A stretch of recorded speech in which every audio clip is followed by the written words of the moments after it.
Hey friend, in this video, I'm bringing you the complete beginner's guide to watercolor. This is basically the in-person watercolor workshop that I've taught for over 8 years. So I'm covering everything from the supplies I use and why, color theory, basic shapes and strokes, brush techniques, compound strokes and leaves. And then we're bringing it all together for a full floral wreath where I'm talking about composition and color theory and everything that we covered in this huge video. Now, just as an FYI, this is the big video. So we have all of the chapters segmented out for you in the big video, but we're gonna break off each individual chapter to be its own individual video. So if you want for quick reference, you can check out my watercolor basics playlist to go back to each individual chapter if you want for quick reference. Now, we have a ton to cover, so let's dive in. Okay, let's talk about supplies. The supplies that I use are all high quality but budget friendly at the same time for the most part. And so I want to talk a little bit more in detail about the supplies I use, why I use them. So let's talk about my palette.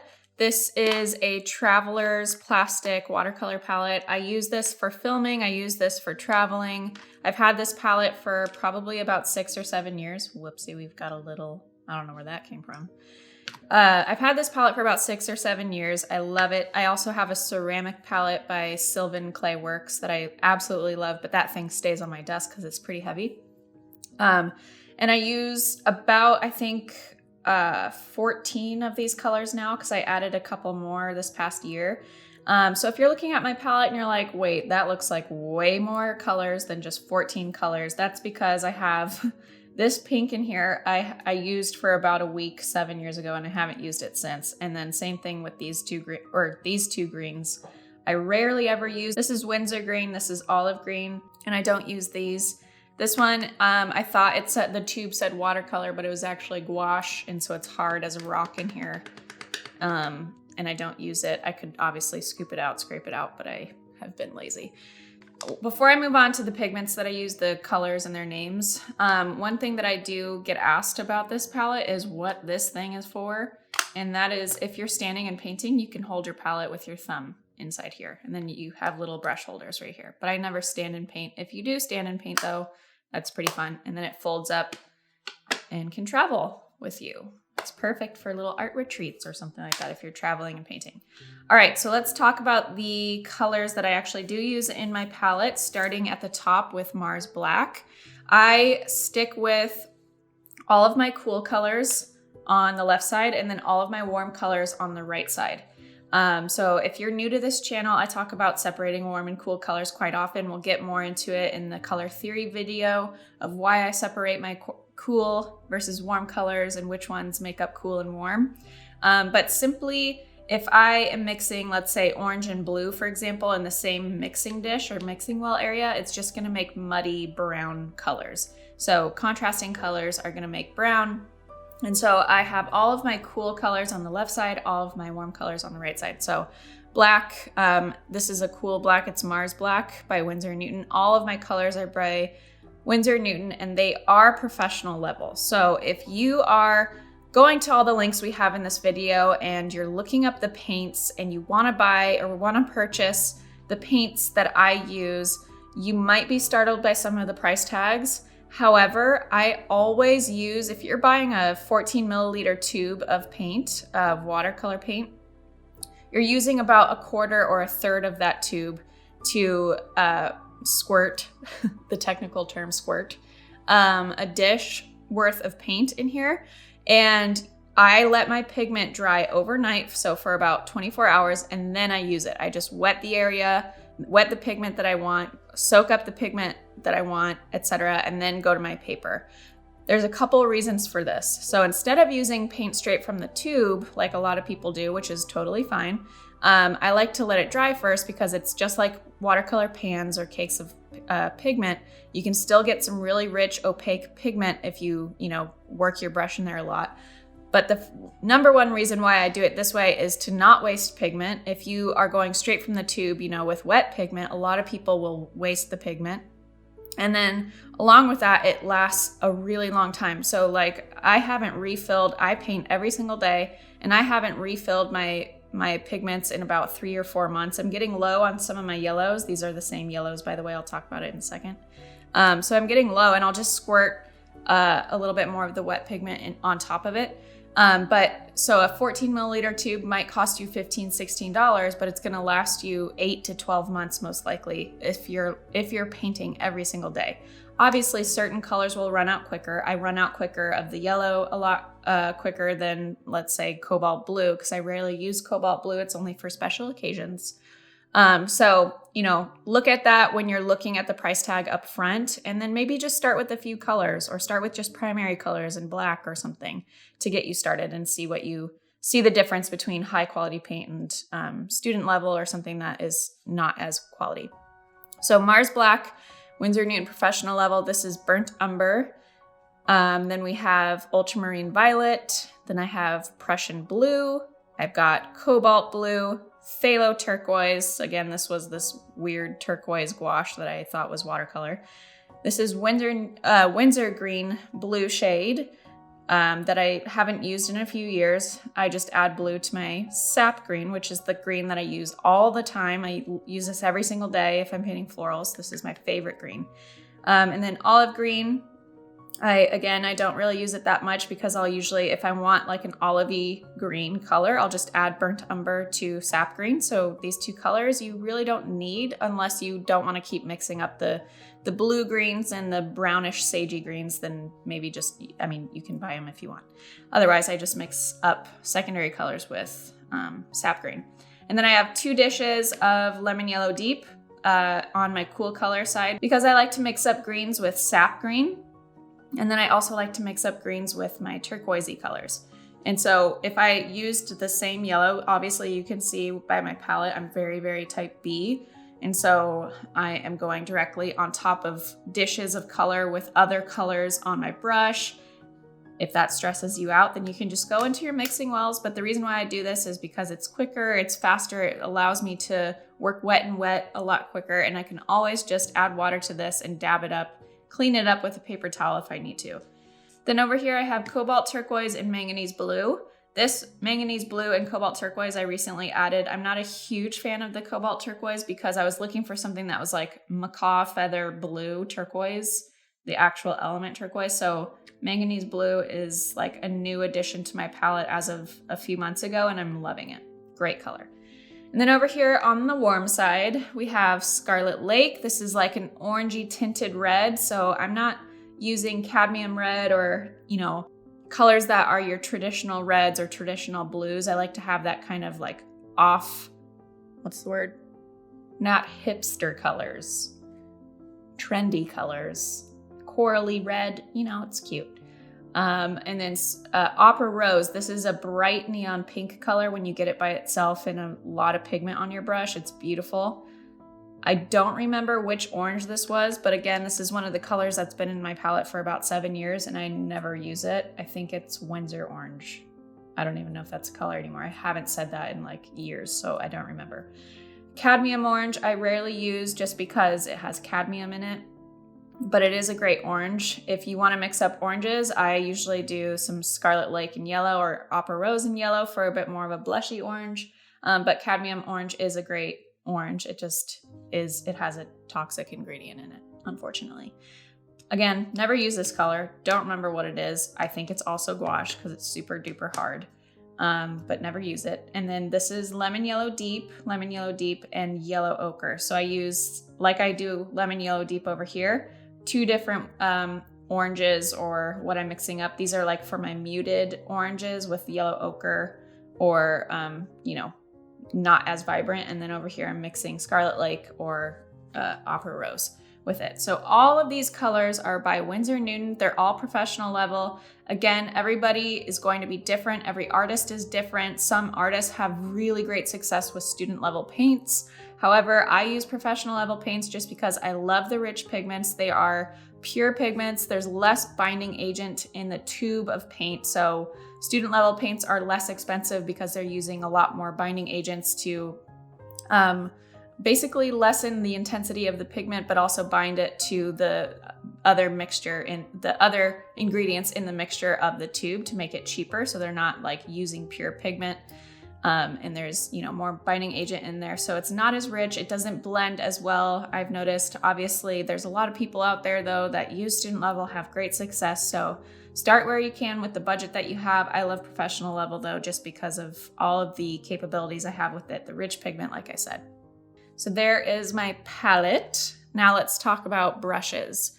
So for brushes, for my brushes, I really only use these 3 brushes, except for if I'm painting like a stripes pattern or something that, you know, is a big wash. I will use a wash brush by the same brand, or a flat brush by the same brand. But my absolute favorite 3 brushes are these 3 round tip brushes by Princeton.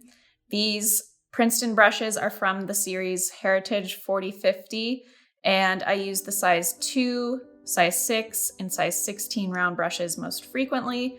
The size 6 being my all-time favorite brush. If I was stranded on a desert island, what would be one art supply, like out of everything that I would take with me, it would be this brush, which I guess I couldn't use it if I didn't have paper, so that's unfortunate, but this would be the brush that I would take. I love this brush. It's very versatile. All of these brushes are synthetic sable hair brushes, so no harming of animals. Very, very high quality brushes. Princeton, I've been to a couple of in-person, like I went to a trade show with them back in 2018 in Las Vegas, and I got to meet the founder, Howard, who is like literally the sweetest man of all time. We got along so well. I love him so much. The whole team at Princeton's amazing.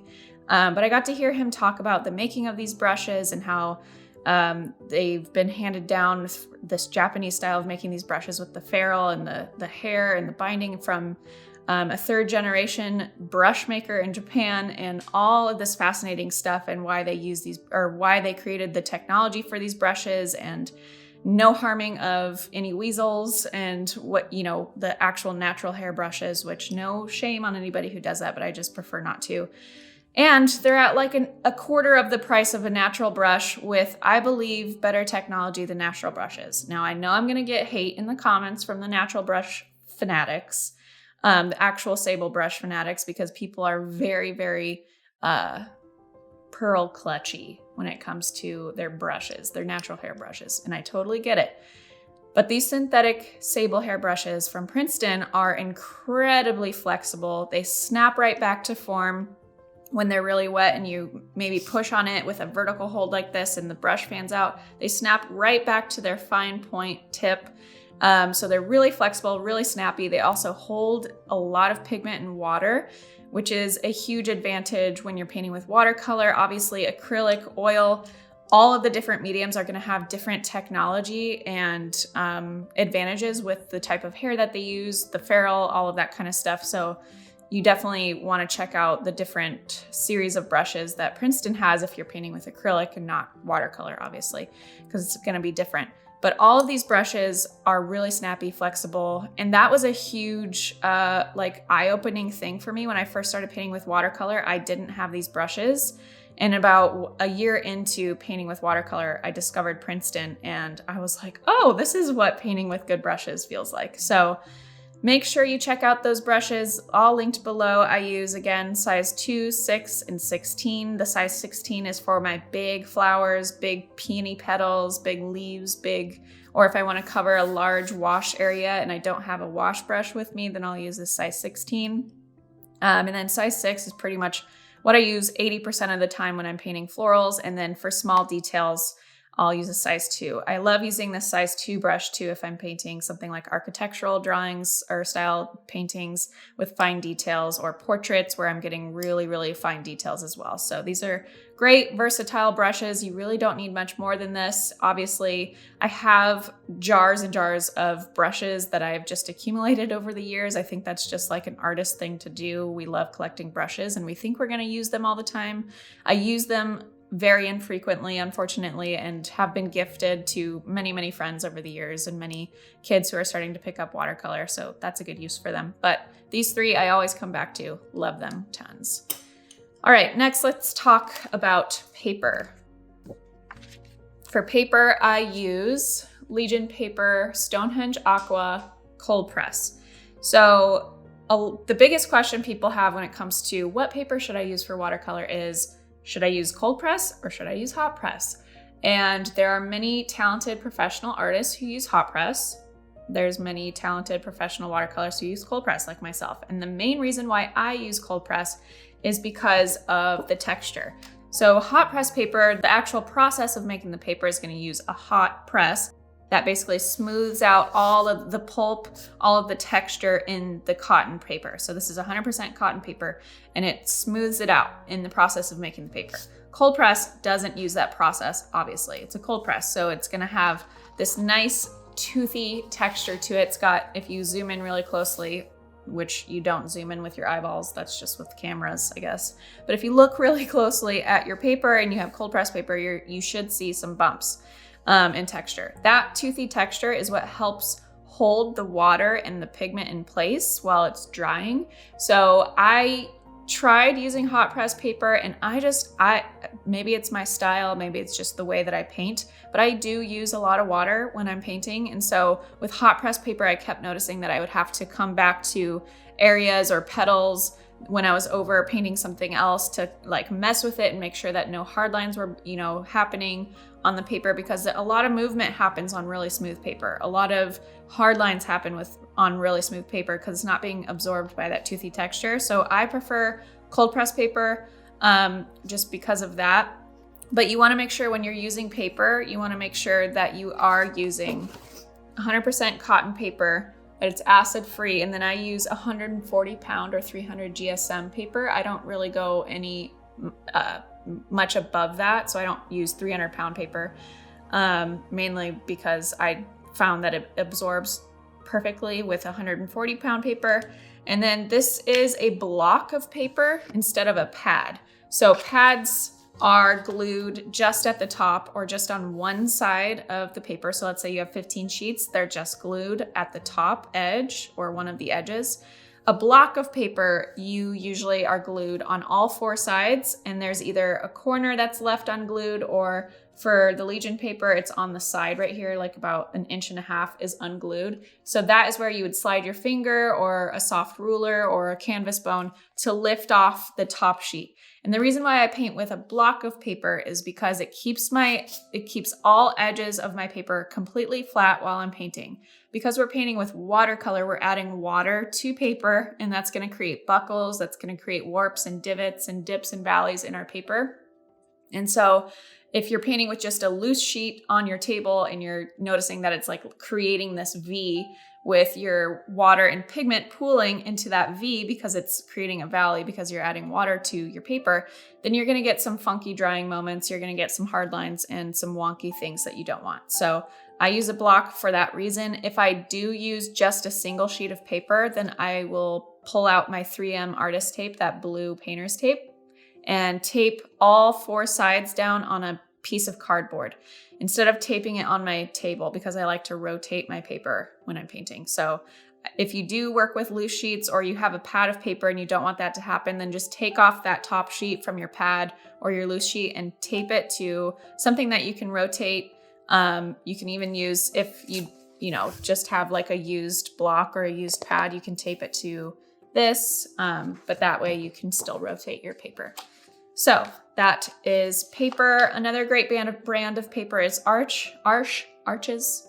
So many different ways you can say it. I'm not fancy, so we're saying Arches. But Arches is great paper. It's just slightly more expensive than this Legion paper. And I find that this, and Fabriano is an excellent paper as well, still more expensive than Legion. So Legion was my go-to after working on Arches, working on Fabriano for a few years, because I found that it was a great, it was very similar to Fabriano, texture-wise, and also the off-whiteness. It's not too bright white. So I went with this paper because it's cheaper, and because I'm recommending supplies all the time, I didn't want to recommend, $40 pad of paper like Arches is. So there you go.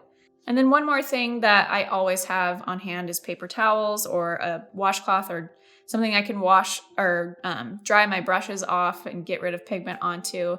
And then I use 2 cups of water. 1 cup is for, you can rinse off cool colors, And the other cup is for rinsing off warm colors, or you can use it for your dirty cup of water where you're rinsing off your brush if you have pigment still left on it, and then clean cup of water to pick up clean water before you go to your pigment or your paper.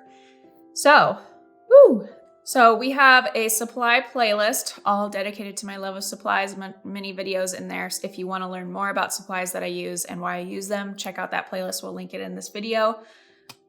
Okay, so color theory. Wow, this is old. You see that? Oh, wow. Okay, so color theory. I used to teach these in-person watercolor classes ever since, what year did you think I started? 2014? Yeah, probably 2014. So in 2014, I started teaching in-person watercolor workshops and calligraphy workshops, but we're talking about watercolor today. And I would bring along, as a part of the watercolor kits for each student, I would bring along these booklets. I had them printed, and they were basically, they covered supplies, they covered color theory, and all of the things that you need to know to get started with watercolor. And we are going to link to this ebook, so you can print it out at home if you want to, but there's going to be a good section in here. If you don't have my book, Everyday Watercolor, which goes way more in depth on color theory than this booklet does, but if you don't have it and you want some, reference, you want some guide to help you along through this video, then I definitely recommend downloading that freebie that we have. It's free. All you have to do is enter your name and email and it will be sent to you, so you can download it and print it at home if you want to. But let's talk about color theory, because that is something that most beginners, and even if you've been painting for a while, most people kind of don't explore enough. Obviously, we know basics of color theory for the most part, or most people do, I think, because it's just kind of taught in elementary or high school art class. But it's always a reference point. It's something that I am very grateful that I've taken the time to study more. And just as from my experience in learning piano over the years, when I started learning piano when I was 12, and I started with a teacher that taught me how to sight read. And that's very valuable, obviously, being able to sight read. But then I switched piano teachers and he taught me music theory. So he taught me the foundations of why certain chords work together and how they harmonize, and thirds and fifths and tonics and subdominant and all these different things about music theory, so that I could just sit at a piano and play, because I understood relationships between chords within a single key. And this is the same thing. So color theory is going to teach you color relationships, how they correspond with each other, so that when you are looking at a blank sheet of paper, you can pick up your brush and you can have more confidence of where to put certain colors. You know how to blend, how to mix colors a little bit more confidently and easily, because you understand color theory. So exploring color theory, this is like, you could teach 1,000 hours on color theory and the color wheel and color relationships, and we're not going to do that, obviously, because that would be very boring eventually. But I'm going to briefly talk about it in this video so that you can actually, I think it's just so eye-opening, and I think it's very fun to talk about. So obviously a color wheel consists of at least 3 colors. Those 3 colors being that always are on a color wheel are red, blue, and yellow, your primary colors. So this is traditional color theory. I'm not going to get in the more, the battles between the different types of color theory. I'm going with traditional color theory because that's how I was taught. But red, blue, and yellow sit as a triad or triangle away from each other on the color wheel at all times. Different color wheels will have, red, blue, or yellow at the top. This one has red at the top, then we've got blue over here, and yellow is sitting over here. So they always make a triangle depending on, what type of color wheel you have. This is a tertiary color wheel, so we have 12 colors. I mixed up more than 12, but this is a tertiary color wheel. We'll have 12 colors, or 12 little pie slices. And so we've got red, blue, and yellow, your 3 primary colors. These are the colors that you can't mix up, just out of the blue without any other colors. These colors mixed together will make brown or black sometimes, depending on what type of red, what type of blue, what type of yellow you use. But usually we'll make black. So if you don't have black in your palette, or you ran out or something, just try mixing up your 3 primary colors. But combined together in equal parts, 2 primary colors combined together in equal parts will make what's called a secondary color. So secondary colors are equal parts to primary colors. So red and blue in equal parts makes violet or purple. Blue and yellow in equal parts makes green, yellow and red in equal parts makes orange. And then we're getting more and more into the family unit of this color wheel with tertiary colors. Tertiary colors are the ones with the hyphen in the name. So red, orange, yellow, green, blue, violet, red, violet. And by the name, the secondary name in the title of the color is going to be what it's leaning more towards, or sometimes it's the first name. So yellow, orange, obviously there's more yellow in the mixture than there is red.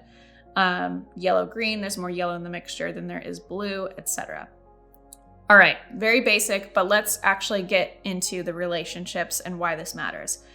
So there's a bunch of different types of color combinations when you're just looking at a color wheel. You can combine, obviously we can talk about contrasting colors. Those colors always sit directly opposite of each other on the color wheel. And I want to talk about it in terms of, because I'm such a visual person, and this is just how my piano teacher taught me when he was teaching me chords and shapes of chords and how they relate to each other. I'm just a visual person. So if you think about opposites, let's talk about it in our actual human interactions and relationships. You hear that all the time, opposites attract. So contrasting colors can also be complementary colors, but it's when they're used properly, or when they, one is maybe a lighter hue than the other. So one can shine, and that other contrast or element of the contrast is a little bit more of a supportive role. Or maybe this isn't a direct contrast, obviously, but maybe instead of having red and green, traditional, totally.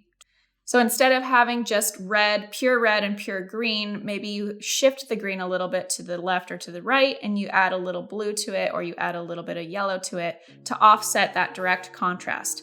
So when this comes to using contrasting colors or complementary colors in your paintings, you want to keep an eye on areas where you can add contrast, because contrast brightens the colors on your paper. Contrast adds a bit of, whoa, what's that? It makes people want to look at it and maybe stay there for a little bit longer. But if it's used improperly, if it's creating a lot of disharmony, then people are going to want to look away. They don't really know why. It's a subconscious decision, and it's usually because you're using something that just causes more strain than people want to look at. So that will typically happen if, for example, you're using equal dominance of value. So a really deep, rich, powerful red and a really deep, rich, powerful green. If that's used a lot, or if it's used too improperly, like if you're painting with a really light floral piece, let's say, and then you have a really bright or bold red next to a really bold green, then people are gonna just land right there and stay right there, and they're not gonna move across your paper. So you wanna make sure that you're using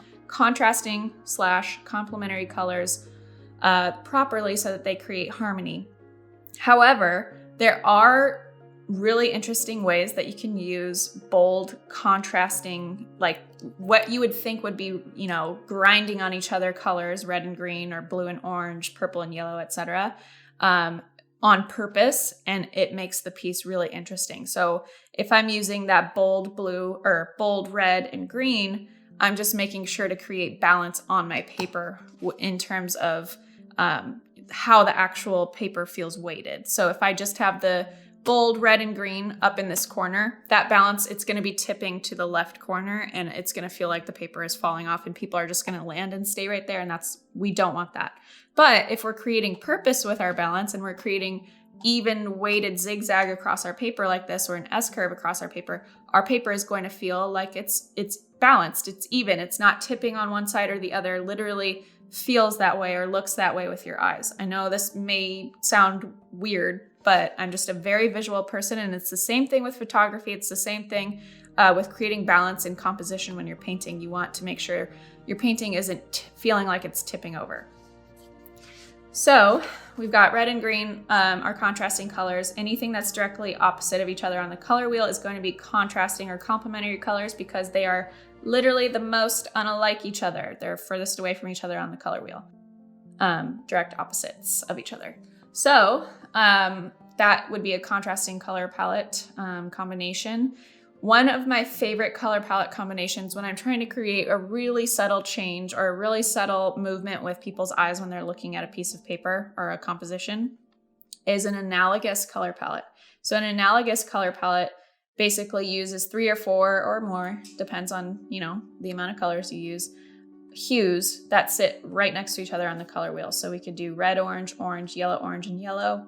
This is going to be the most subtle transition with people's eyes. Might sound basic, but think about it. If people are subtly transitioning or moving to green instead of just jumping from red, orange to green, it's going to be a lot more easy for their eyes to move through these colors than jumping.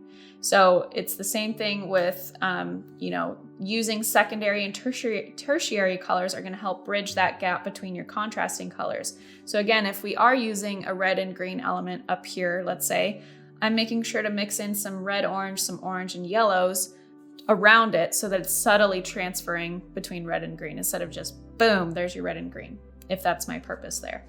So analogous color palette is when you're using hues that sit directly next to each other on the color wheel. They're neighbors, they're family members, they know each other quite well because they're very similar in hue, and they help people's eyes move really subtly, really peacefully through your piece, which is lovely. So secondary and tertiary colors are really key in bridging that gap because primary colors are always going to be, you know, further, not obviously as far as contrasting colors, but they're going to be further away from each other than any tertiary color would be. So those tertiary colors come in handy when you're painting. And a lot of people, especially beginners, kind of just mix up their colors quickly without intention. And so think about how you could add a tertiary color on let's just say a leaf where you have a lot of blue green and yellow green, maybe adding in some, or where you have a lot of just green, secondary green, maybe adding in some blue green and yellow green will help mix it up and bring in a nice peaceful movement element to the branch. Okay, so that is extremely basic color theory. There's a lot more color combinations that you can research on your own. But I would recommend creating an actual color wheel. I have a tutorial where I teach you how to create this. So we'll link to it in this video if you want to paint one of your own and set it up in your office or wherever you paint as a reference and a guide that you can always look back on. But next, that's kind of related to color theory, I want to talk about warm colors and cool colors and value scales. So if we look at a color wheel, we're going to separate our color wheel based on warm colors and cool colors. So anything that's from yellow and red violet up, so this half of the color wheel, is going to be warm colors. So anything that has like a base or a base hue of red is going to be warm colors. Think fire. And then we've got our cool colors underneath here. This half of the color wheel is going to be cool colors. So anything that's the base of water, or you know, that feeling of water is going to be a cool color. So blue greens, yellow greens, violet, red violet, I would consider a warm color just because it has that element of fire poking through or that reddish hue poking through.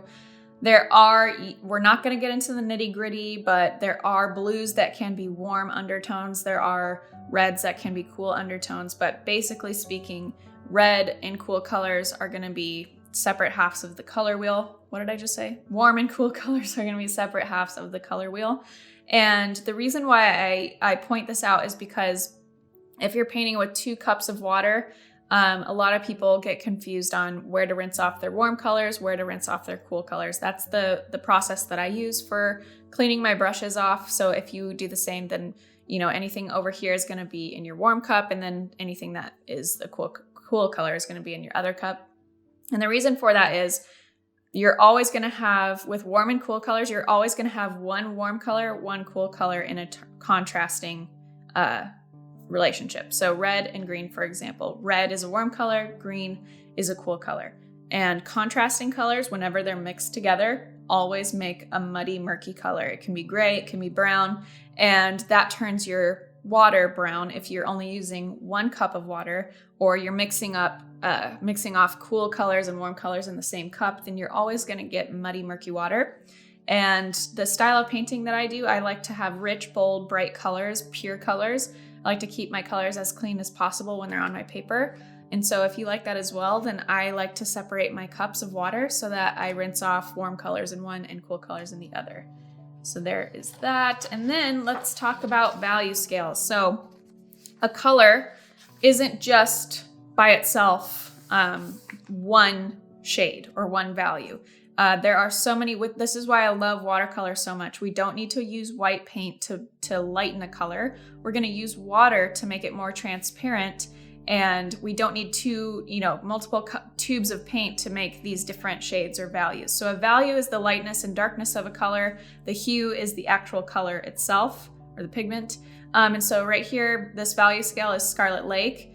And I started with, a rich amount of Scarlet Lake on my brush. I'll just show you. So to do a value scale, I'm gonna grab my size 16 brush and a lot of Scarlet Lake so that I can show this pigment in its darkest value. So all of your watercolors that you use, you can get multiple values of that same color by just using water. So right about here is where I'm swirling my brush and trying to pick up a lot of this pigment so it's more opaque or a darker value of Scarlet Lake.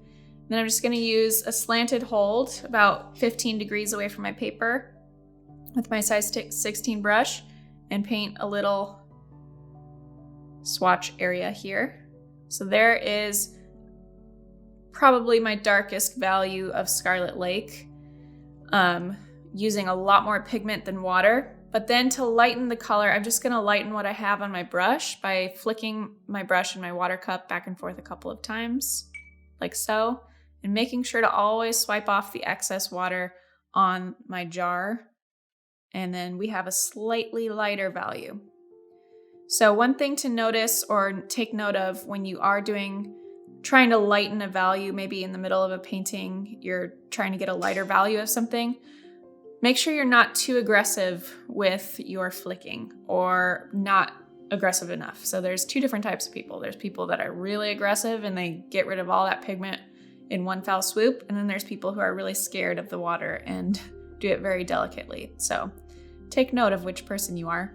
But if you're just trying to gradually lighten the value of a color, I'm going back and forth a few times and always making sure I'm swiping the brush off on the edge of my cup or dabbing it on my paper towel.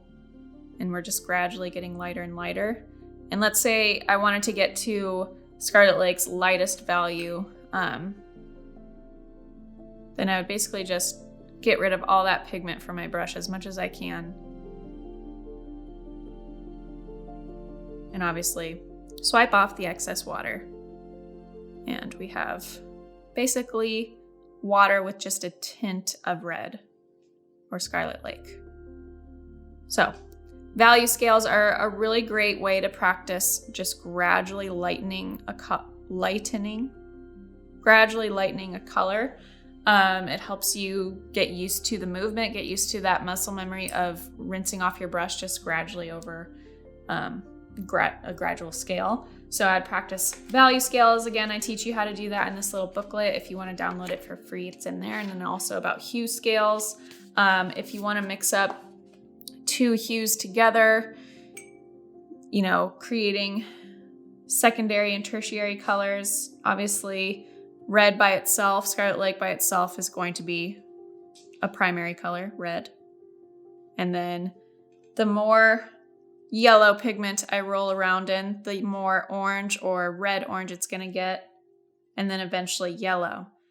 And if this stresses you out going directly on top of your pigment, you can mix up the colors in a secondary well over here in your palette. But this, again, can be wiped up with some water and a paper towel. It can be cleaned up, so don't you worry. But this is just a great way to practice painting quickly. Because when you're in the middle of a big painting, like a floral piece, let's say, and you're painting a big red peony, but you want another flower next to it that's maybe a red orange, then you have red on your paintbrush. All you need to do is just go to your yellow and move it a little bit more towards that red orange tertiary color. So hue scale, value scales, all really, really important stuff to practice, especially if you're a beginner, and getting used to color mixing, getting used to gradually lightening a color with water, because the more transparent the color is, the lighter it is going to be. The more pigment you have on your brush, the more opaque or darker it's going to be. And then again, studying color theory and color relationships, because we're always wanting to create harmony with our colors. and finding out where colors are maybe creating an element of unbalance, or it feels like it's tipping on our paper composition wise. I also have a color chart video. So if you're one of the people who really struggles with knowing what colors to mix together to make certain pigments or hues, I have a color chart video, which is going to be really fun for you. It's I think one of the most beautiful things to paint, even though it's just squares. But it's going to teach you color mixing. It's going to teach you how to find certain colors out of maybe surprising combinations. So definitely check out that video. All right, let's talk about 2 watercolor techniques you must know. So the first thing that I'm going to talk about is going to be wet in wet painting. So the 2 techniques that you must know with watercolor are wet and wet and wet and dry. Wet and wet is literally how it sounds. 2 areas of wet pigment or water touch and blend, and it creates the magic moment. This magic moment. That's the magic with watercolor, is wet and wet painting. It's the best. I love it. But there is a time and place for wet and dry. I love wet and dry too. It's for more layers, for adding, pigment on top of dried pigment. So wet pigment on top of dried pigment.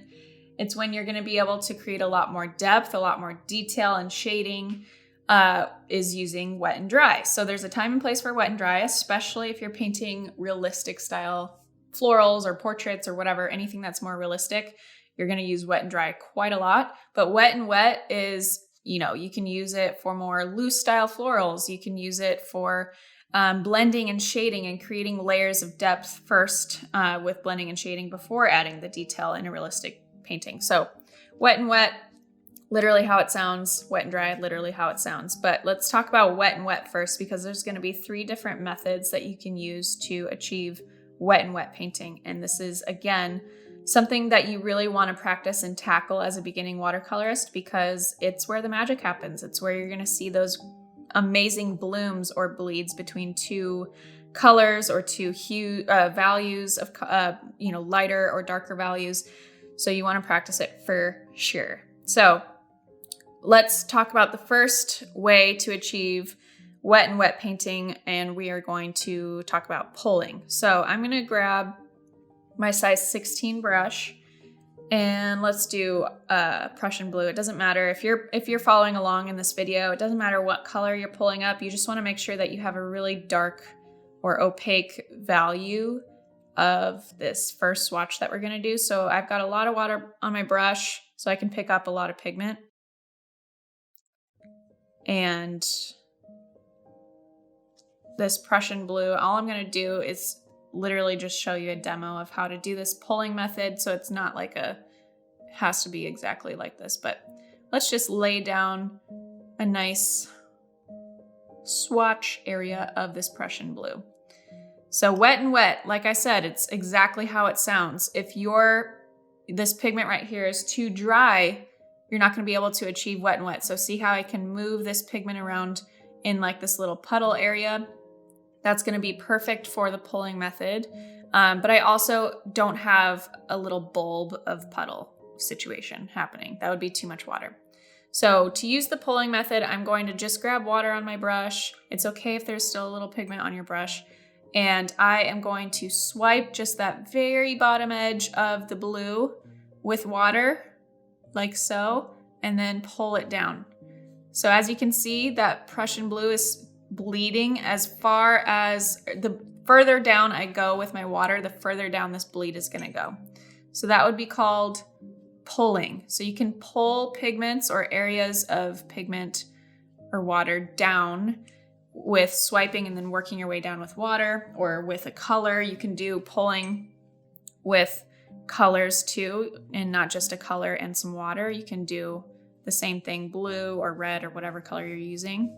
And you can pull down the color with, let's do yellow-green.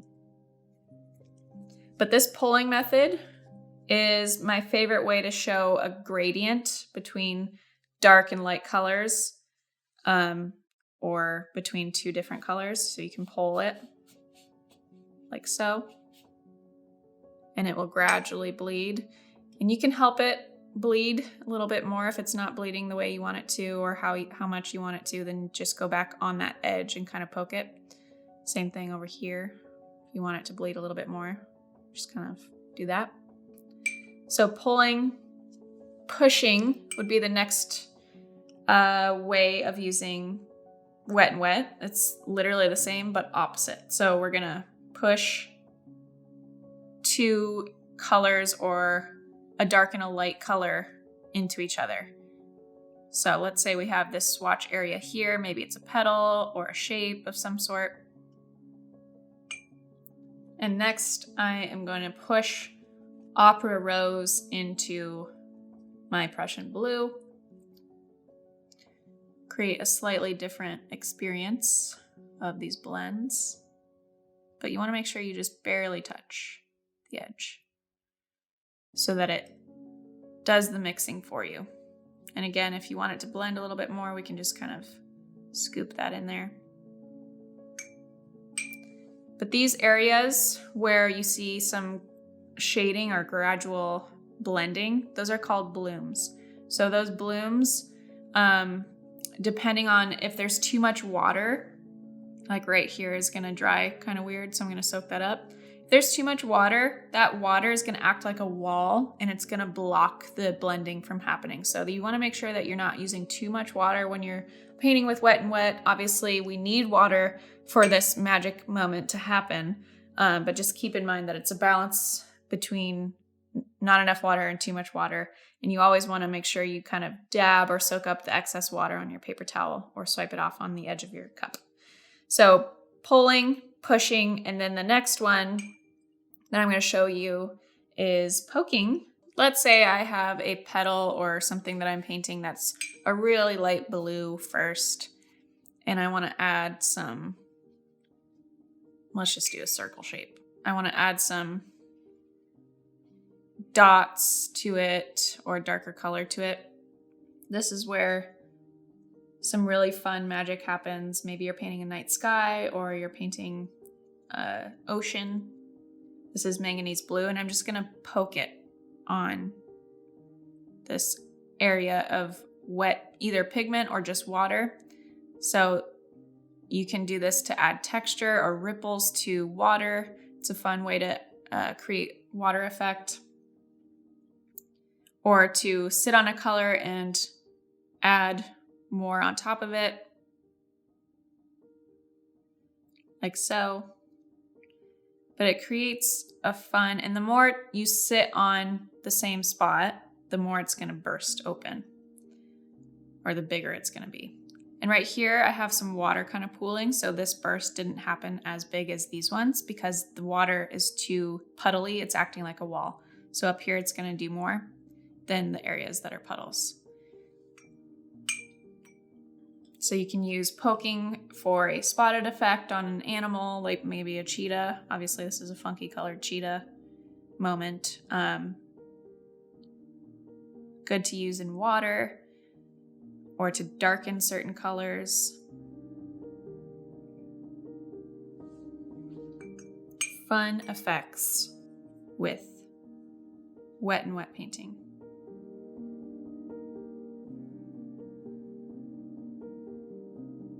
So practice these 3 ways of wet and wet painting. And wet and dry is going to be exactly how it sounds. You're going to add detail on top of it. So let's say this is dry, and I want to add some detail on top. It's still a little wet, so it might not work, but you know, maybe you're adding some petal details, or if it's an abstract, you're adding some pattern on top of a wash. So this dark blue is the wet on top of the light blue, which is dry, wet and dry. It's where you add details. So wet and wet is perfect for soft gradients or soft blends between hues and values, bursts of color, blooms, and then wet and dry is for adding details, fine lines, and crisp, hard lines. So with watercolor, there are 2 different holds that I'm going to call out, or handles. So you can have a vertical hold, which means that your brush is pointed more vertically up and down, and a slanted hold. A vertical hold can get you a wide stroke and a thin stroke, but with a round brush, this is the reason why I use round brushes. With a round brush, your brush is, a fine point. So if you wanted to get a really thin branch or outline of a shape like a circle, if you put little to no pressure on a vertical hold with your brush, you're going to get a really thin, crisp line.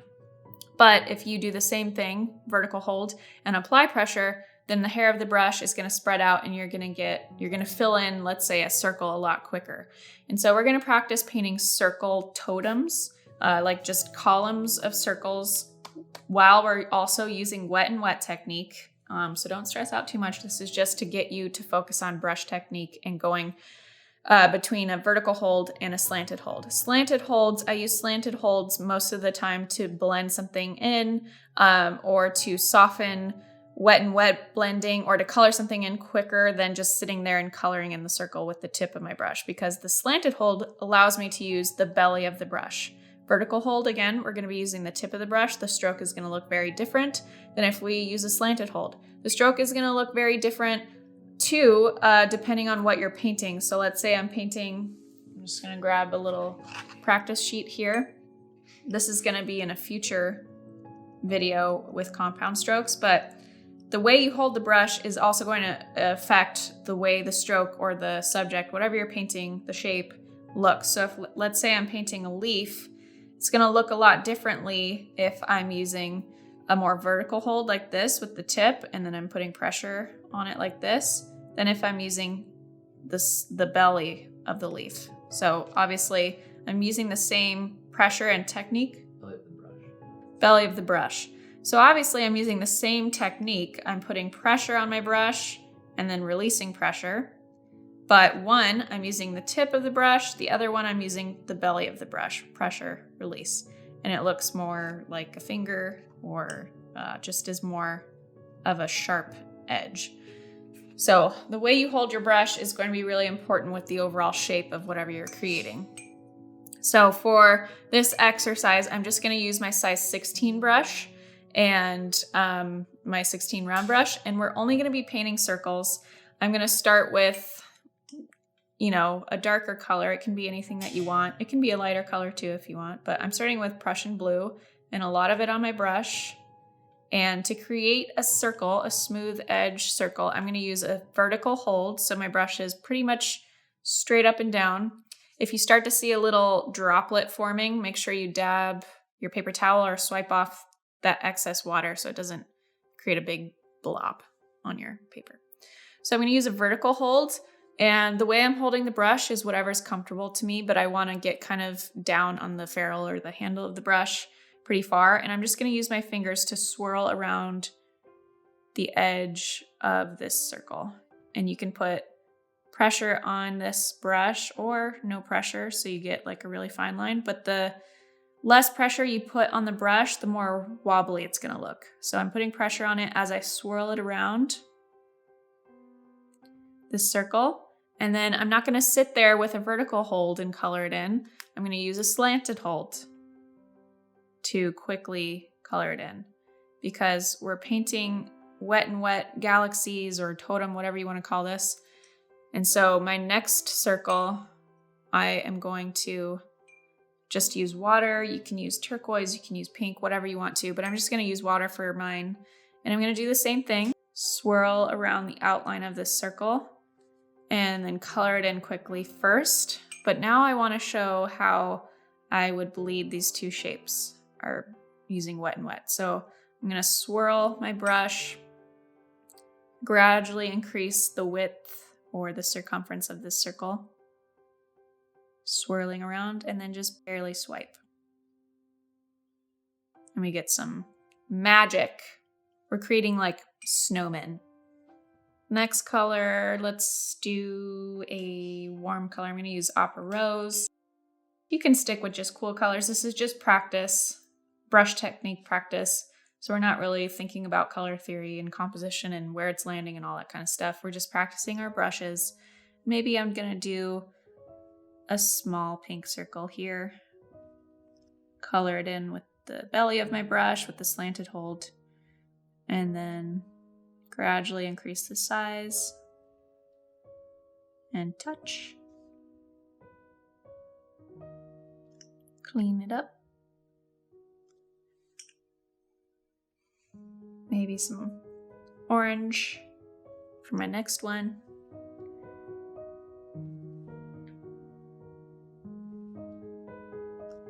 So practice bigger size circles and smaller size circles so you can really get used to how it feels. We're doing the same vertical hold to start and then slanted to color it in, unless it's like tiny, tiny circle, then there's no need. But practicing getting really, really smooth and smooth outlines of your circle, even because the smaller you get, the harder it's going to be. So just be really delicate and patient with it. If you have a really shaky hand, you can put your free hand down like a fist and stabilize your painting hand on top of it. That really helps. Just, you know, lay off the coffee maybe while you're practicing your brush techniques. But this is a super, super simple painting, just circles, outline with the vertical hold, slanted hold to color it in, but it's so fun to look at, like just these lined up galaxies or circles. So these smaller ones, you can just color in with your vertical hold. If you want something to blend a little bit more, you just gotta scoop it in. Let's do a bright yellow next.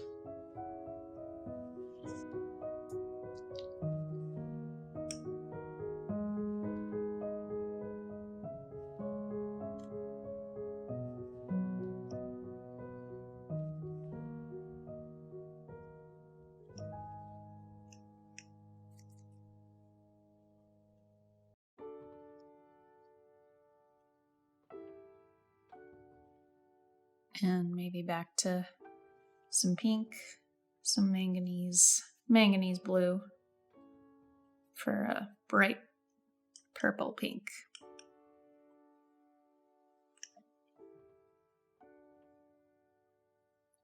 Yellow and purple are contrasting colors. We've got yellow, green, and pinkish purple. So we're not, still got some contrast, but not crazy.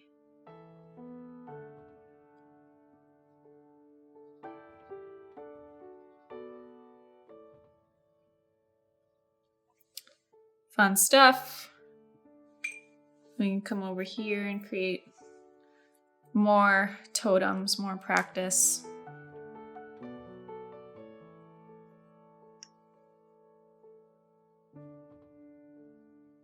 Outline with your vertical hold and swirl.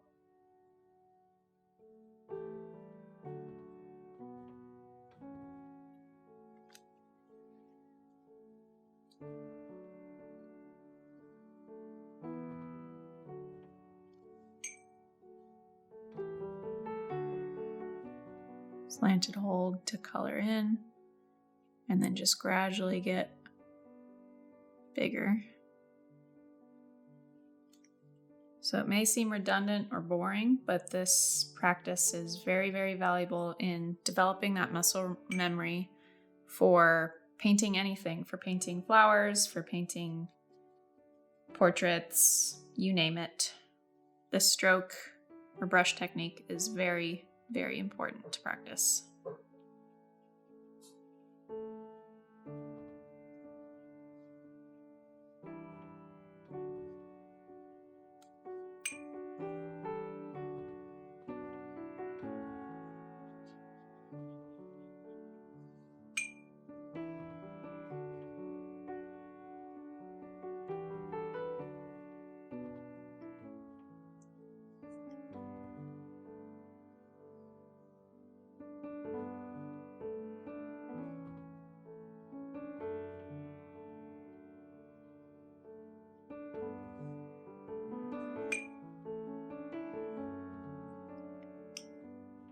One more over here.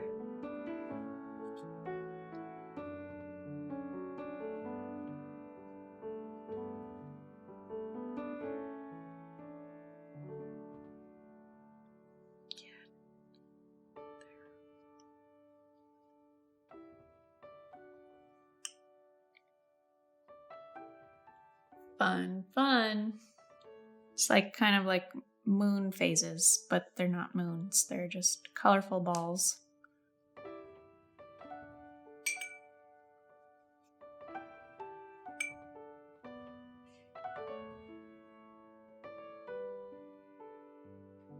So figure out what hold feels best for you. If you like, you know, holding it further away from the tip of the brush, or if you like being really up close. When I'm swirling like this, I kind of like to get further away sometimes because it feels like I have better control.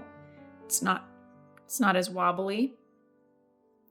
But it may seem redundant and like we're just doing a bunch of circles over and over again, but it's actually getting you more and more comfortable with how to hold the brush and what types of holds, slanted or vertical, to use for certain areas, whether you're coloring something in or creating an outline.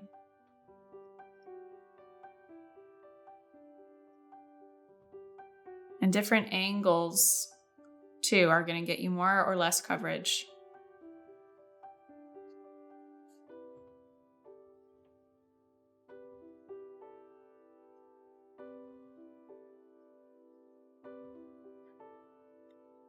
And then also getting used to wet and wet painting just a little bit more too.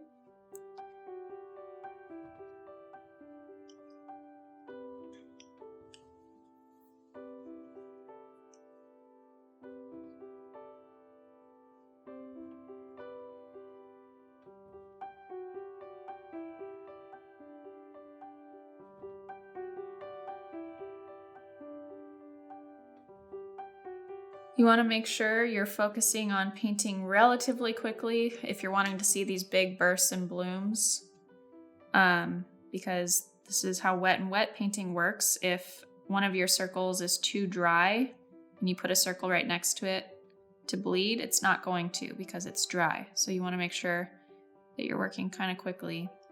And that's what's also going to get you really comfortable with the brush too, if you're not overthinking things and just kind of going for it and getting used to how the shapes form with the two different style holds. Like so. And then you have a really fun and colorful painting at the end of it. Alrighty, so now that we've covered all things, supplies, if you're watching this large video all together, not pieced out, we've covered supplies, we've covered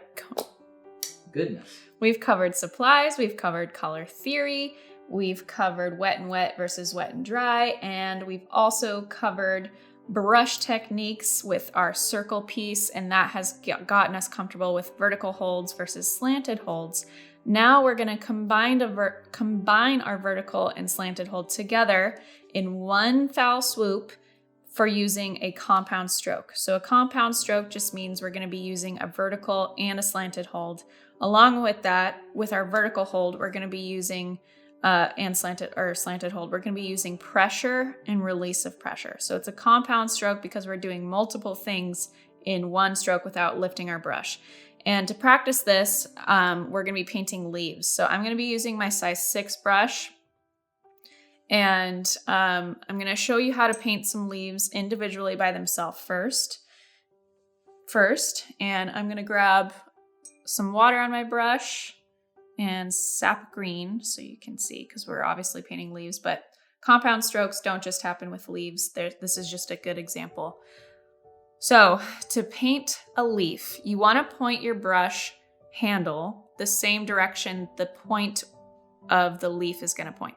So if my leaf is going to point this way, the handle of my brush is going to be literally pointing the same direction. If my leaf is going to point down at me, then I'm going to point my brush down at me as well. I'm not going to be using the side of the brush to paint the leaf. That's going to look very differently. I'm going to be using the tip of the brush to flow through this compound stroke. So it'll make more sense once you start practicing it. And just as a disclaimer, before you actually start painting leaves, leaves are tricky because they are compound strokes. So this is something to always be practicing and to do it over and over again, is this compound stroke, because this is what's really going to make you very comfortable with brushes and getting into that flow state and just kind of painting, is practicing compound strokes. So for my leaf, I'm holding my brush at in between a slanted and a vertical hold, so I'm right about 45-ish degree angle away from my paper. And I'm gonna start with just a little stem because a floating leaf looks a little weird, but this is with little to no pressure. I'm just adding a little stem. That's not a part of the compound stroke. It's just so the leaf doesn't look like a floating taco. So I got a little stem, and at 45 degrees, holding my brush at 45 degrees, I am going to, at the top of this part, apply pressure and drag my brush in a straight line. And as I do so, I'm going to gradually release that pressure and get really, really thin. So this is a very fine point with your round brushes. And I'm going to finish this leaf, but then I'm going to show you what a lot of beginners do when they're painting their leaves is they don't get thin enough at the end. So we did pressure, which the fanning of the brush is what creates the width of the leaf. And then you gradually release that pressure so it gets really, really thin for the tip of the leaf. So that's one side. And then the other side, you're doing the same thing. We're starting at the same exact spot. We're just kind of curving down with pressure and gradually releasing at the same spot. Like so. So a lot of beginners, when they're first painting leaves, will go too quickly. They'll apply pressure and then just flick, and you get this weird texture at the top. Or they will be really intimidated and go very, very slow. So they're pressure, pressure, pressure, pressure, and then they just kind of lift it, and it gives this like rounded leaf, which is cute, but it's not what we're going for. So if you want a compound stroke leaf, you're going to start with a thin stroke. This is not the compound stroke, but this is just the base of the leaf with the little stem. 45-degree angle with your brush, making sure your brush handle is pointing the same direction your leaf is pointing, and just dragging your arm across in a straight line with pressure and gradually releasing that pressure to get thin. So when I put pressure on my brush kind of flips up into a straight up vertical hold. So pressure and gradually release. A lot of beginners will do this too. You're not curving your brush like this, because then you'd have to color it in. That's just it's not a compound stroke anymore, because you have to color it in. So 45-degree angle, hold away from the paper, pressure, drag, gradually release as you're dragging, get as thin as you can. Start at the same spot, pressure, drag, gradually release. Let's do a few more so you can see it up close, and then we're going to create a full branch. So 45-degree angle hold. Let's say I want my leaf to point up and down.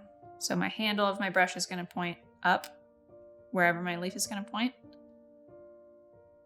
Pressure. Gradually release. See how thin you can get. Pressure. Gradually release. Now let's do a leaf pointing straight across this way. So instead of angling my brush this way or this way, I'm angling straight across. Pressure. Gradually release.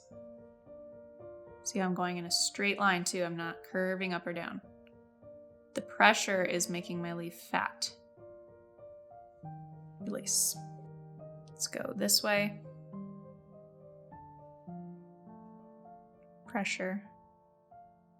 Release. Pressure. Release.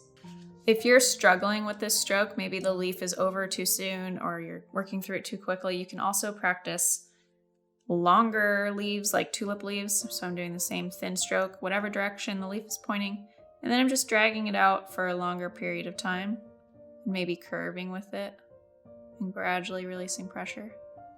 So that could be like a tulip leaf.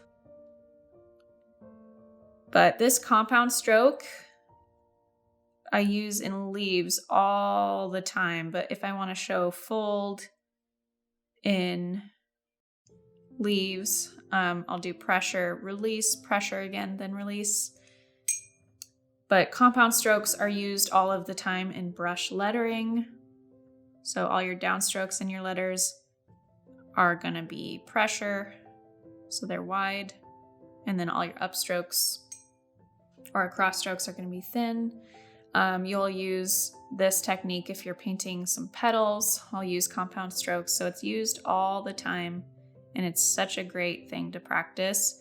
But I guarantee you, if this is your first time painting leaves like this, you're going to be frustrated and maybe feel like giving up, but please don't. It takes a while. It takes some patience to really get that muscle memory. So do a few rows of these leaves by themselves. And next, I'm going to show you how to combine these leaves on a branch. So I'm going to paint a few different branches. And if I were painting a full floral piece or maybe a wreath with just leaves in it, this is kind of how I would create color balance and whatnot with my leaves. All right, so now I'm gonna show you how to combine your leaves on an actual branch for your leaves. So a few different colorways, but this is kind of my approach. So I'm gonna do, for my stem, I'm gonna do some burnt umber with a touch of Mars Black in it for a smokier brown instead of more of like a chocolatey brown. And I'm using my size 6 brush. For stems, I'm going to use a vertical hold. You don't have to go straight up and down. I'm going to use like a 80-ish degree angle away from my paper. And I'm pivoting from my elbow. So my elbow is resting on the table. And I am using little to no pressure on my stem to create a C curve. A lot of people do S curves, or they put pressure on their C curve for their branch and it looks like an eyebrow. Or if you do an S curve, it just kind of looks like a worm. So I'm doing a C curve for my stem, and I'm going to make the base of my stem just a little bit thicker. And then we're going to go leaf by leaf with adding our secondary stems. So I've got still this brown color, and we're just going to pull out C curves. I'm not going to curve in towards the stem because that's going to make it look like a saguaro cactus, but I'm curving out from the stem, and I'm going to add some darker, smokier greens with a touch of brown and sap green and maybe a touch of Mars Black for some of them, some lighter leaves. I'm just going to, whatever direction the stem is pointing is the direction my leaf should be pointing. If I put a leaf here, it's going to look like someone snapped it off. So we want the stem to be growing into our leaf, so our handle of our brush is pointing in line with that. And we're doing the same thing, compound stroke, pressure, release, pressure, release. And as I'm going up this main stem, whoops, I'm going leaf by leaf with my secondary stems and kind of staggering on either side. So maybe this next one, I'm going to add a little bit of blue to my mixture.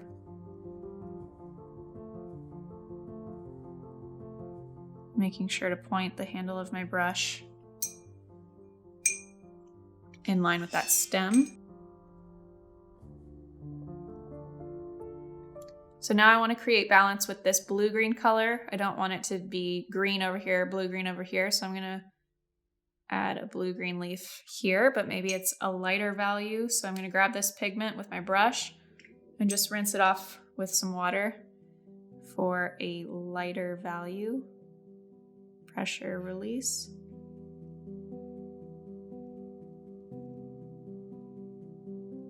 And I love when leaves with this loose style painting overlap and start to bleed into each other like this.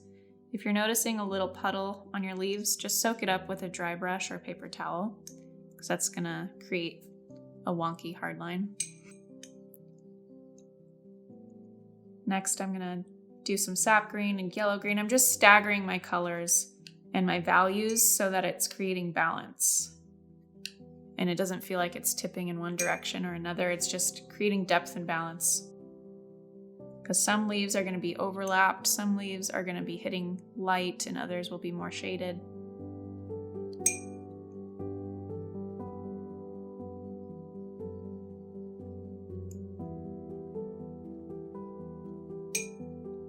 You can even add leaves that are going to overlap. Let's do more of that blue-green. Since it's on the left, let's pull it over here a little bit more, darker blue-green.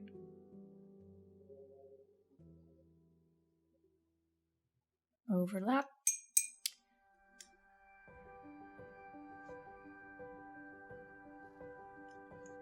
Maybe just sap green by itself for this one. And it's kind of overlapping that middle stem.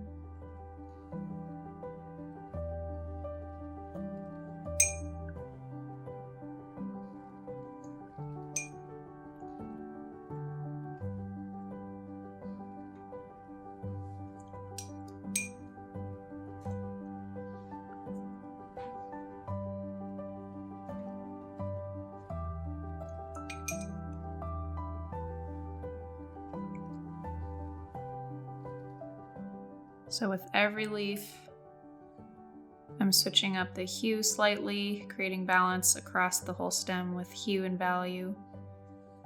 And let's do some more yellow-green.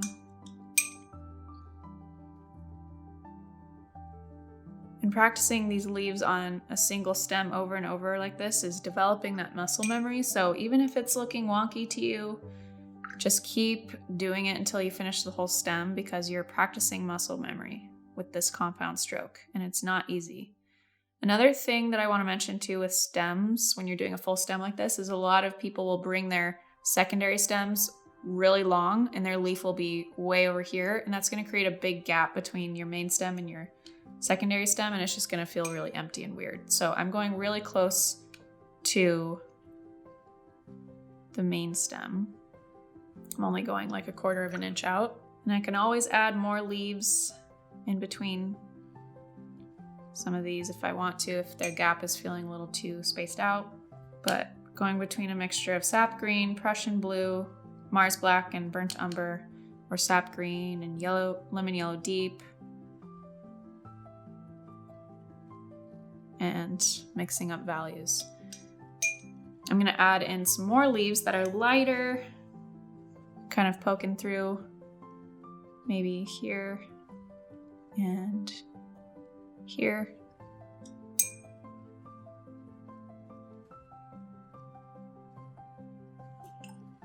So lighter value leaves, but making sure I'm dabbing the excess water off on my paper towel so I'm not using too much water that will make a puddle.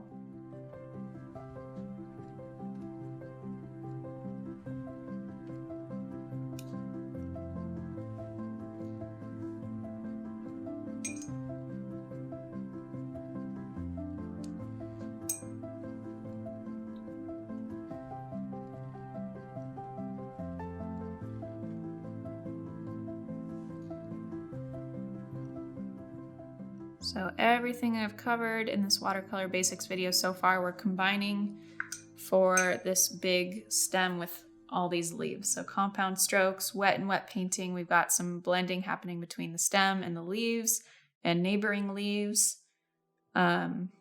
We could go back on top of these leaves once they dry and add vein details if we wanted to, using wet and dry.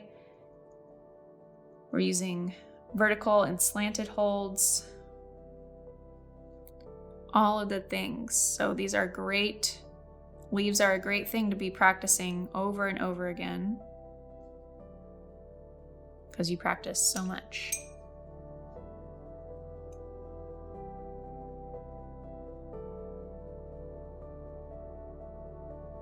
Pressure release. Maybe half a leaf poking up here, like so.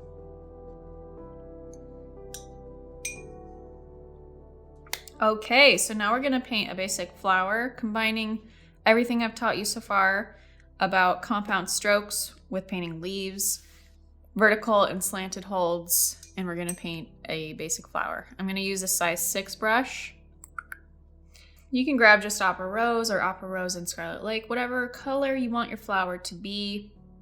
And we're gonna use a compound stroke, but instead of painting a stroke like a leaf, we are going to use a slanted hold about 45 degrees away from the paper and apply pressure.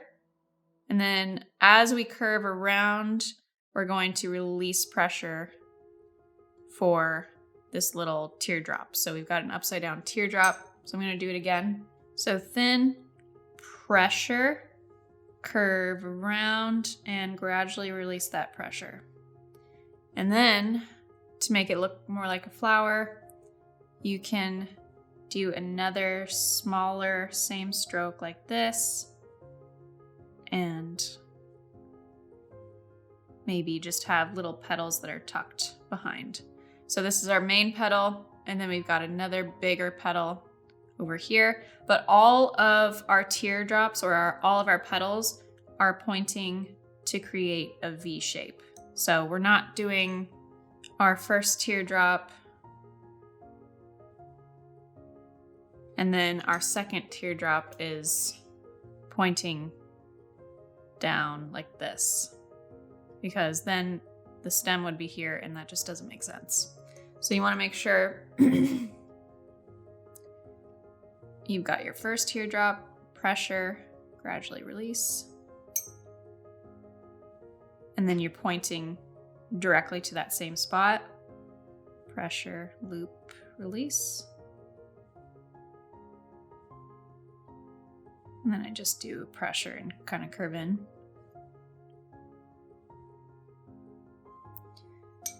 Then from here, I'm just gonna add a stem, maybe some yellow green with sap green and lemon yellow deep. In whatever direction this V is pointing, that's where my stem is gonna be. So I'm gonna use little to no pressure on a vertical hold with my brush. You can connect it or not connect it. And then we can add some leaves using compound strokes that I showed you in the previous video or chapter.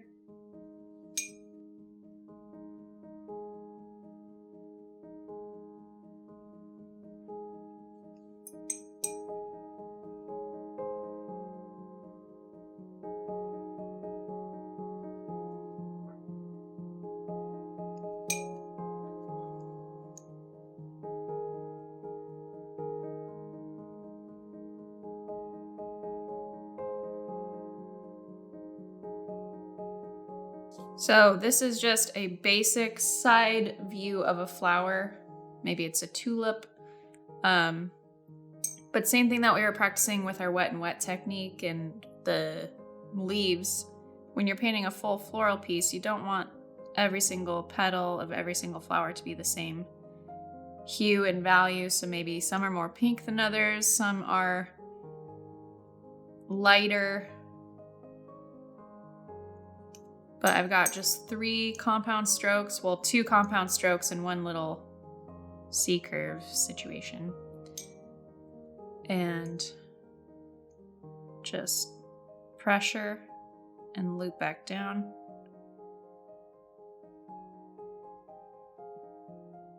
And that white space between your petals is what's gonna make it look like a flower, because your petals are separated by that white space.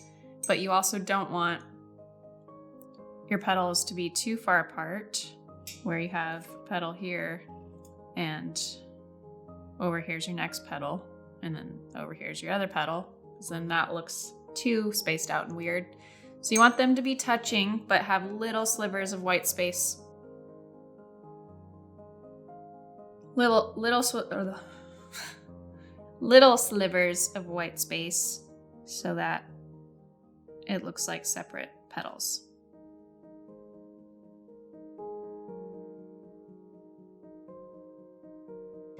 Then if you want to do a basic open flower, we're going to use a very different hold on your brush. We're going to use a slanted hold. But instead of using going in line with the handle of my brush, I'm going to go perpendicular to the handle of my brush. So instead of bringing my stroke this way, which is in line with the handle, same direction as the handle of my brush, I'm going to go this way, which is perpendicular.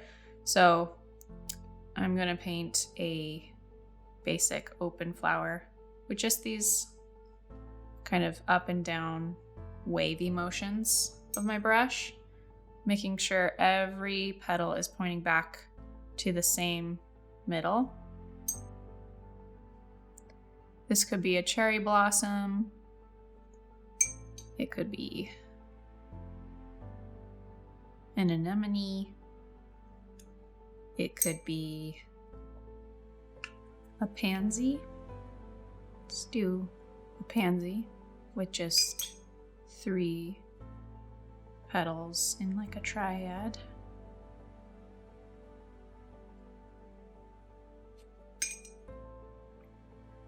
So I'm using the belly of the brush for this simple stroke. And then for the pansy, I'm going to go back in and use wet and wet painting.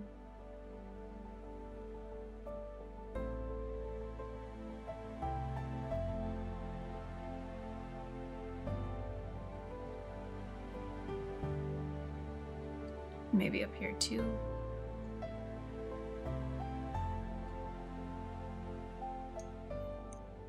And for your anemone, you could go back in with black or brown or yellow. Anemones will have black. You want to make sure your petals are dry. These aren't, but we're just gonna be a little careful.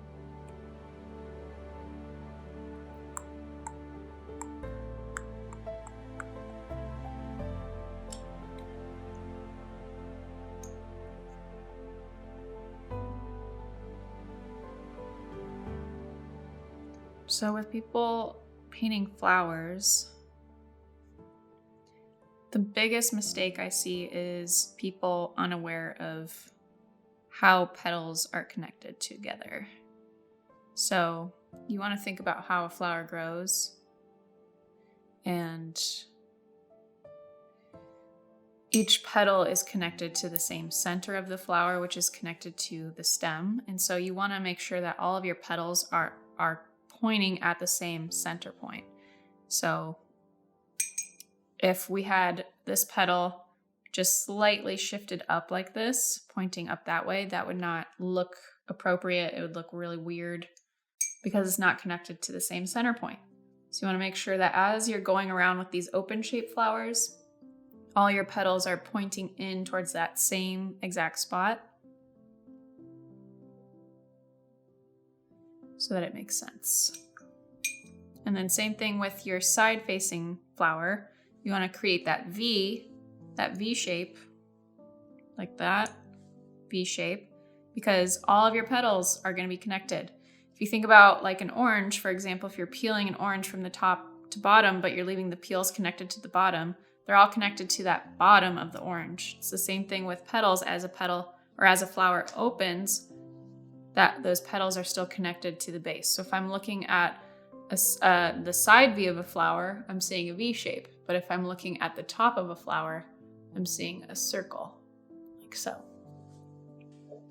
So combining everything I've taught so far in this watercolor basic series for a floral wreath with flowers, compound strokes with our leaves, wet and wet technique, shapes, curves, all of the things. So I'm going to use my size 6 brush for this wreath, and you can pencil out a circle very, very lightly for following a specific shape if you want to. I'm going to freehand it and hope it works out. But it's just all about doing pieces of branches and seeing how the shape is forming so that you're eyeballing it as you go. All right, so first I'm going to start with the right side of my wreath, kind of just eyeballing where I want to start it, kind of in the middle and coming over here to the right side. And I'm going to do my slanted-ish hold, or vertical, it's like in between hold, and C curve for my first little branch that I'm going to add leaves to. And if you're like, whoa, that's going to be a tiny circle, don't you worry, I'm going to start piecing over here. So even if you curve a little too far in or too over here, you can just add branches to fill it in and design the curve. So let's do some compound strokes. I'm going to do some blue-green for leaves, maybe a touch of burnt umber. And we're going to start really dark. Then get a little bit lighter.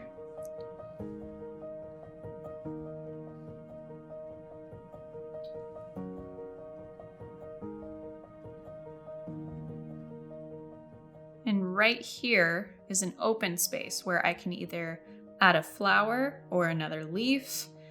What I want to make sure of as I'm going around this whole leaf though, or branch, what is this? Wreath. This whole wreath is that I have balance. So I've mentioned this before in this series, but balance is really important in composition. If something feels like it's tipping toward one side or the other, it's going to feel off to your viewers. So I want to make sure to incorporate flowers along my entire wreath so that it feels balanced and not like it's tipping too heavy on this side with flowers and there's nothing down here. So I'm going to paint in a little flower, maybe part of a pansy, an open-faced pansy. I'm going to start with some cobalt, maybe a touch of opera rose lightly, and I'm using the side or belly of my brush to give it these little pokes here.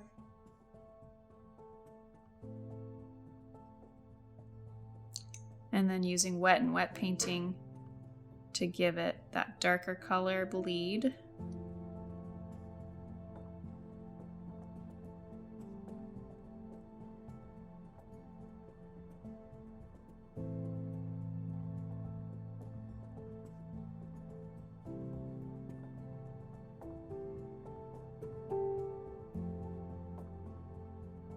And we got a pansy going. And maybe another pansy, but it's more purple or has more pink in the cobalt mixture. Just right here.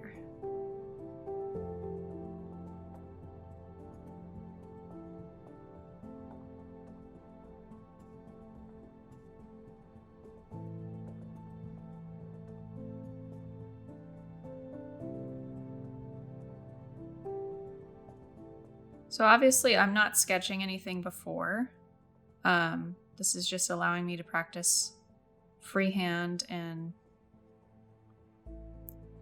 just going for it. I'm focusing on balance and I'm focusing on shape. And you get there by developing muscle memory for all of these elements. So all of the florals, branches and leaves. If you're not comfortable with them individually, it's going to be really hard for you to freehand something like this. But I'm using the curves of leaves to help guide the shape of my wreath, and noticing areas where I want some bursts of color. Purple and yellow are contrasting colors, so I'm incorporating some contrast down here. I want to make sure to incorporate that throughout the wreath and not just have it right there. So keeping that in mind for future. And working my way up with another stem.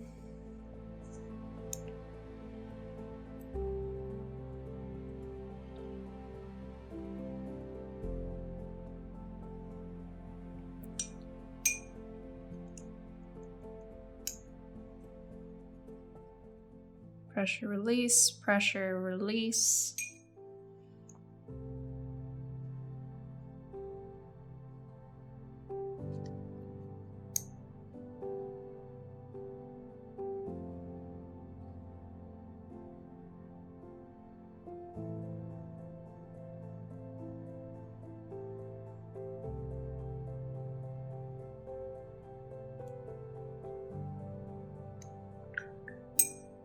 So making sure to not just have the same hue and value of all my leaves and flowers and whatever elements I'm painting, because as you can see, I've got blue-green fading to yellow-green, and there's lighter values in between. That's going to create a lot more movement than just using secondary green in the same value for every single leaf. So it's going to create a lot more movement and fullness. Now I'm going to, so I've got some, with my floral elements, I've got some purples and blues happening. I want to get a little bit more like rainbow vibe with all of my colors. So I'm gonna add some indigo or turquoisey color with manganese blue and a touch of Prussian blue. And maybe just do side facing flower here.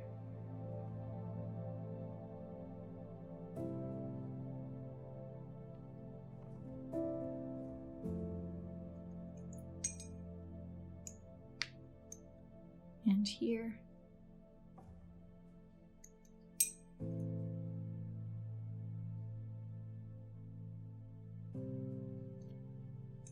And a lemon yellow or a yellow green stem for these kind of, not berries, but just little buds of flowers.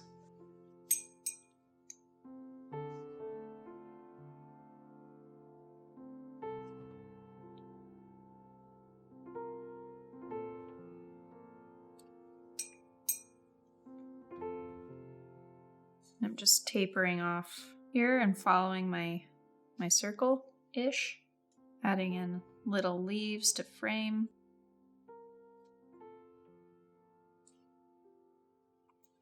Okay, we've got a nice curve. Let's start to curve across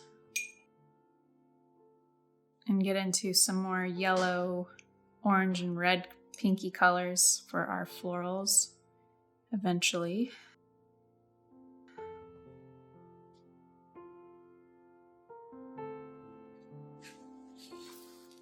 So this shape, I want it to curve down a little bit more.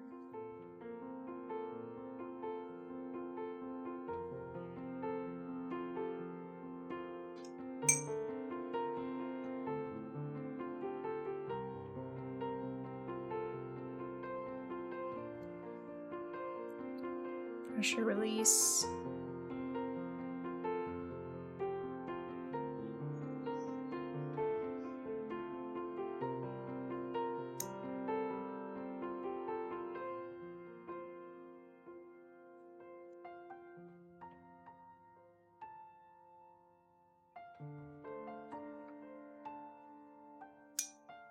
Nice open area here for a fuller flower, more open flower.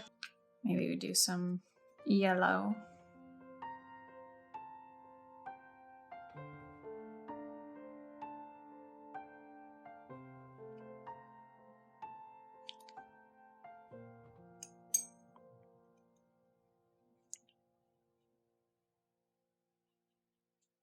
Maybe take opera rose and cadmium orange to add the center bleed.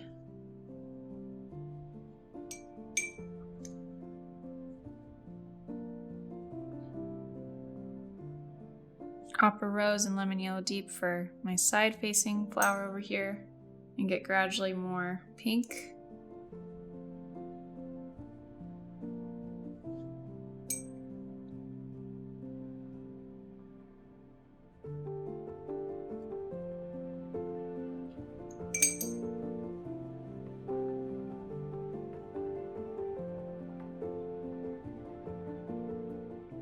Then curving with adding stems and leaves.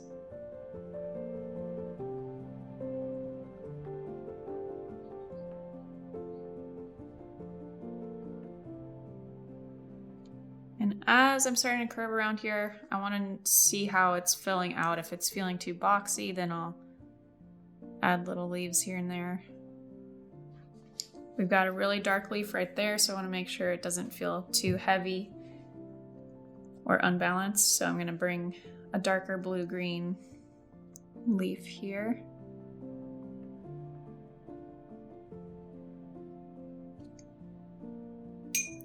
And bring in some more brown.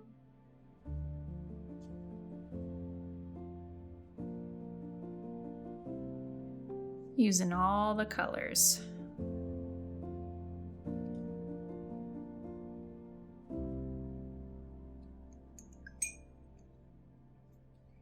Oop. Got some water droplets we're going to cover up with some leaves. Boom.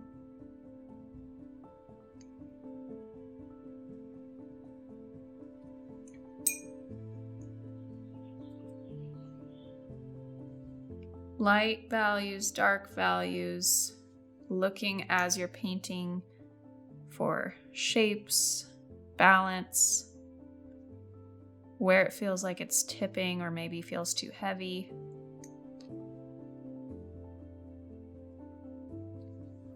Or not dense enough.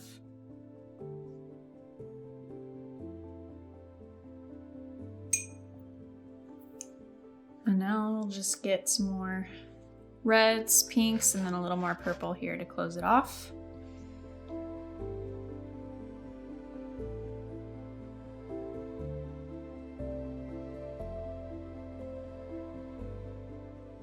Opera rose, man, it's so bright.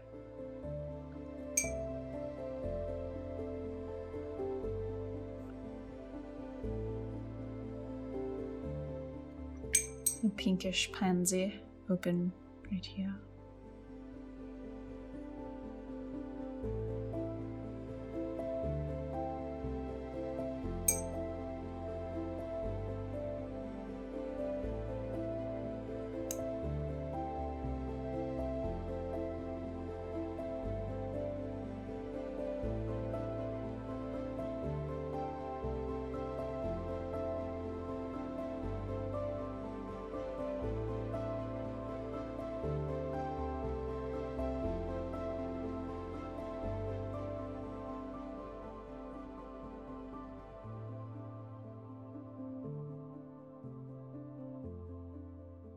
So with pink, it's basically like red on the color wheel.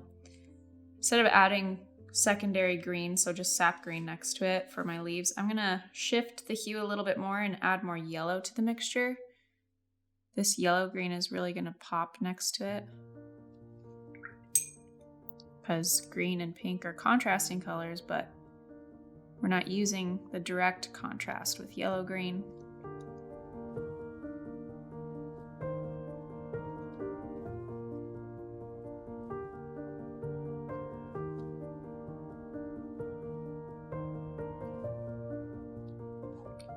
I'm gonna add some yellow up here. Because we didn't get tons of yellow, it kind of became orange pretty quickly, so we're gonna just do these little side-facing yellows here, poking out, because it's also a little bit of a straight line from this leaf to that leaf, so it's not curved enough or bumpy enough. Little poke in here.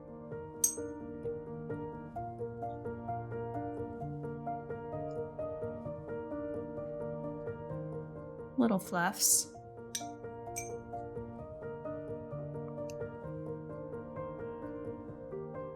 And a bit more orange up here.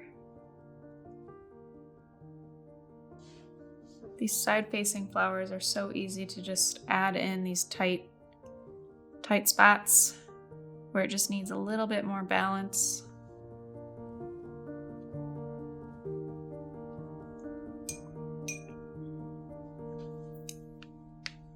And we've got a small cluster of turquoise here, but everything's out a little bit more spread out, so I'm gonna bring it down here too.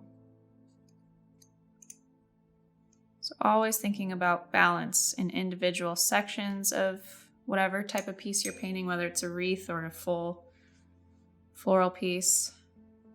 Thinking about balance, how it's tipping, incorporating movement with value scales within one section and hue scales. All things that we've covered in this series, but pulling together for one big piece.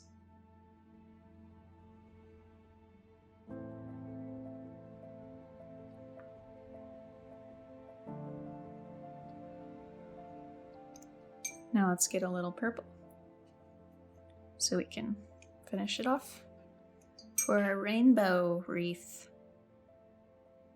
Just getting gradually more and more purple by adding Prussian blue to this Opera Rose Prussian blue mixture with these side-facing flowers, tulips, whatever they are.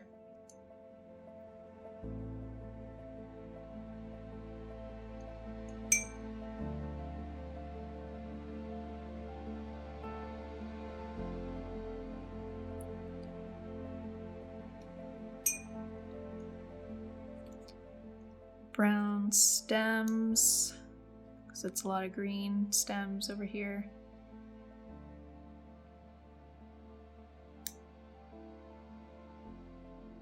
Making sure my stem is pointing in line with the V of the flower. And maybe finish it off with some leaves. It's getting flat right here, so we're gonna wanna come out a little bit more to make it heavier down here.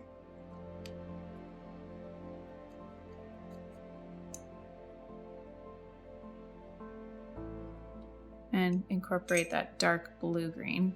So I'm gonna make this a little darker.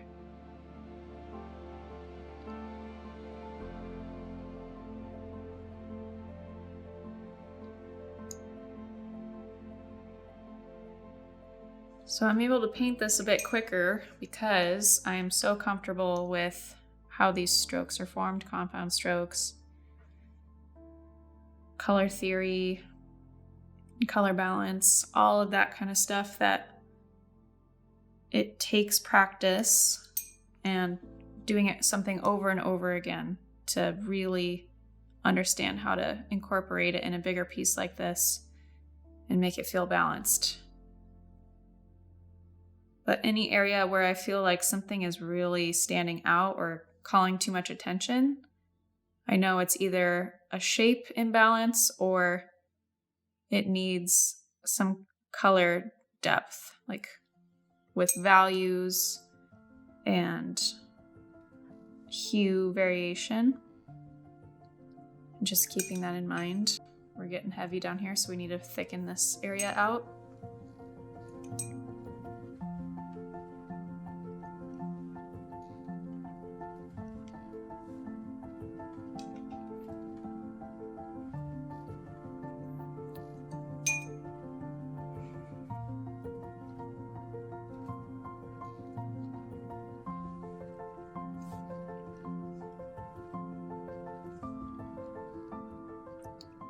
Knowing when to stop is also a good thing too.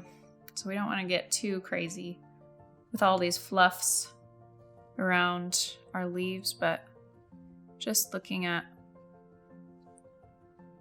how it's forming, areas that feel a little like this kind of comes to a point up here, whereas this is kind of all starting to make a circle. So I'm gonna add some yellow here.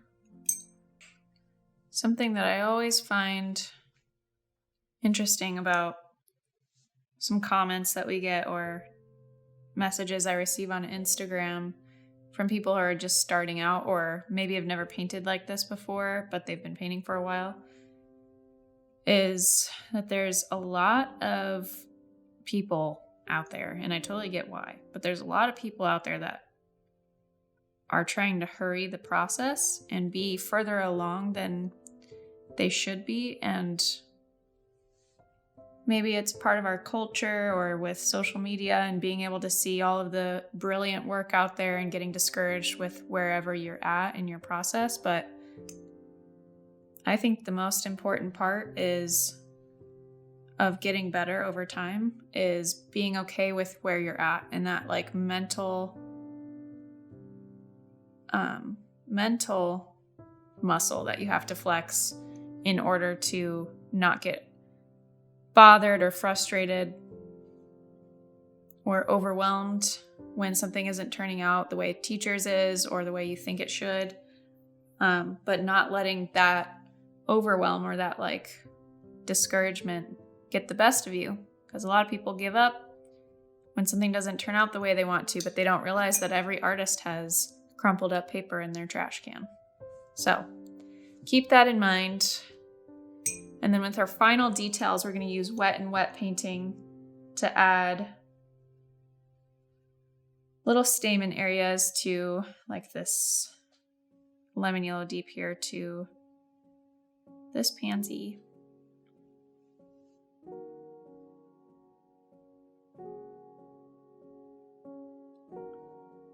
Just tiny little details. You can use gouache, which is a version of watercolor. It's just more opaque if you want for this, for it to stand out a little more. But I'm just going to use watercolor.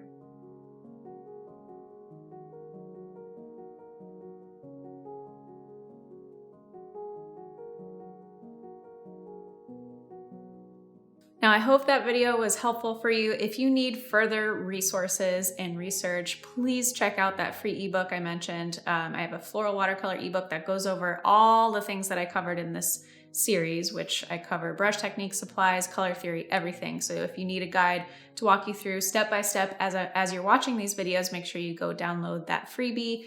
And then also check out my book, Everyday Watercolor, if you want a bit more in-depth color theory and also basic shapes, compound strokes, all of the things and more in my book, Everyday Watercolor, which is in Amazon and also available in local bookstores. So make sure you check that out as well. And we just recently launched a Patreon channel where I'm going way more in depth with patrons who are spending $5 a month and up with us, where we've got a Patreon only exclusive tutorial every single month going out for $5 a month and up tiers, along with a live monthly art class where you can sit with me, ask me questions while I'm painting and teaching while I'm going through things live if you spend $10 a month and up through our tiers. So make sure you check out our Patreon, my Everyday Watercolor books, my freebie. Also, I have a way more in-depth watercolor course in the works. We'll link it below in the description. Right now, if you want to join the wait list, if it isn't open, click that link and you can find out more information on that. Also, just remember, if you want quick reference for any of the chapters in this video, we segmented every single one of them out and they are available in my Watercolor Basics playlist. Make sure you go check that out. We'll link to that